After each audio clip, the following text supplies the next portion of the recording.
This is, I actually don't know the name of the school, institution, or prison. Where are we? Yeah, this is a concentration camp. No. This is the Oak Ridge School in Arlington, Texas.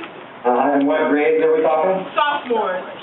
Oh, everybody's a sophomore? No, there's some juniors. Oh, okay. One junior. Sitting back, like, and you are home of the fighting... Owls. Oh, wow, that's not good. That's good. Hey, they're smart. We're going to daisies, though. I've been to the website, actually. It looks like you guys are really doing a heavy amount of work with the TED Talk. Yeah, we are. A lot of work. Thanks to Mr. Long. Yeah, It's good, though.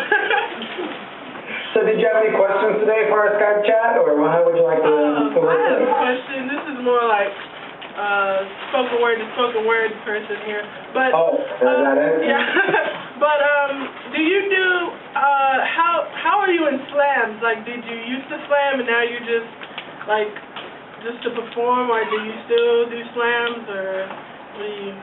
I had someone describe me the other day as I sped out of slam the instant I got the money for gas.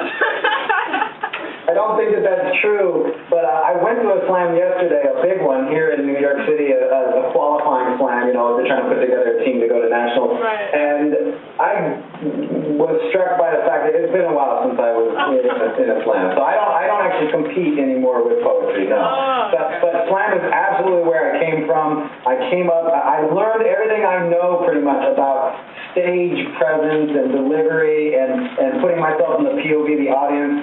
Almost all of that I learned from slam, because before I slammed, I didn't have any on-stage experience. And for those of you who don't know, you probably do, Poetry Slam is a competitive poetry competition, and in 2002 I started doing that for the first time, and that led to me getting invited to TED actually in 2006. Wow, what are you eating actually then?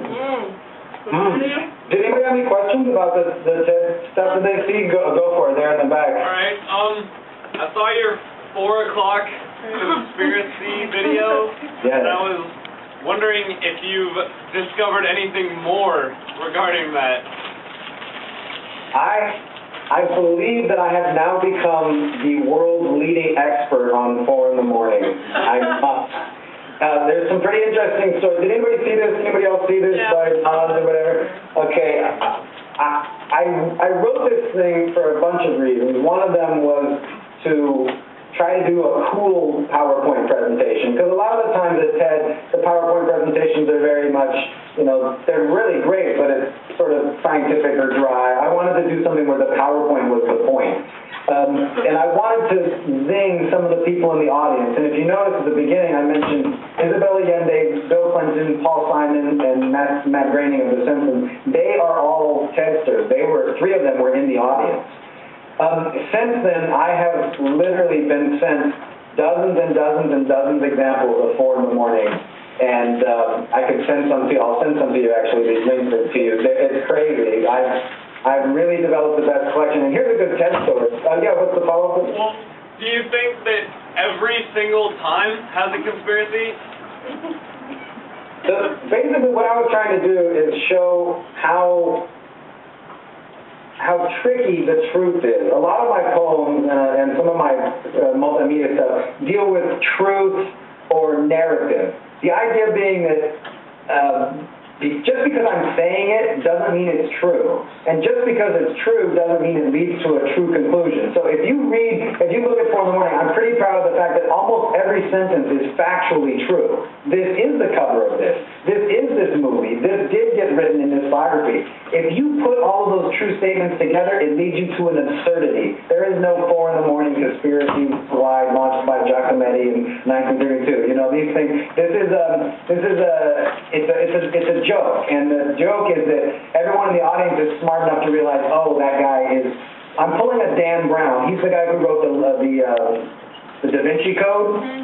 So the idea is that you can have someone get up and tell you BS, or you can have someone get up and tell you something true, but if they link it together in a way that seems reasonable, you might believe it.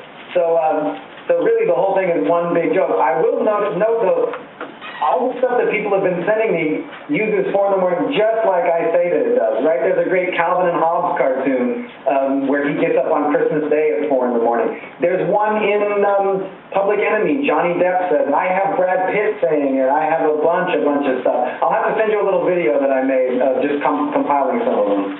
Thank you.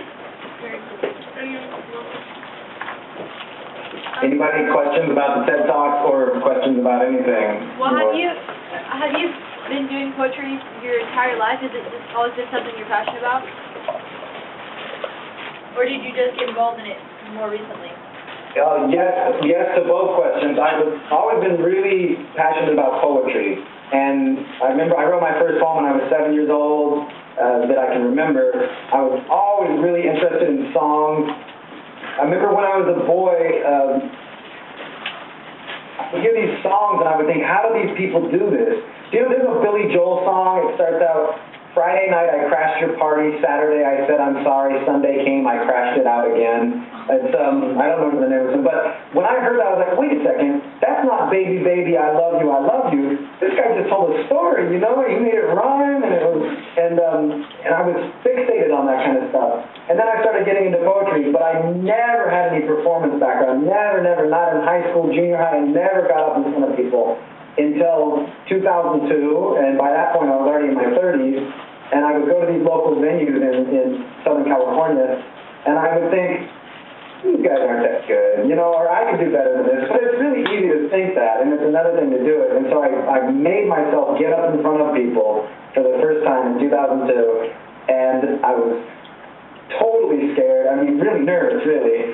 And I performed my first piece, and it was in a competition, and I happened to win that competition. And I will say that if I hadn't won that competition, I wouldn't be here today, because I would have just continued on with my life and not had to worry about that. Right? I challenged myself. It was like jumping out of an airplane. I've done that one time just to do it. Winning that competition made me get a hunger for it, but it also qualified me for other things, and then I just started going from there.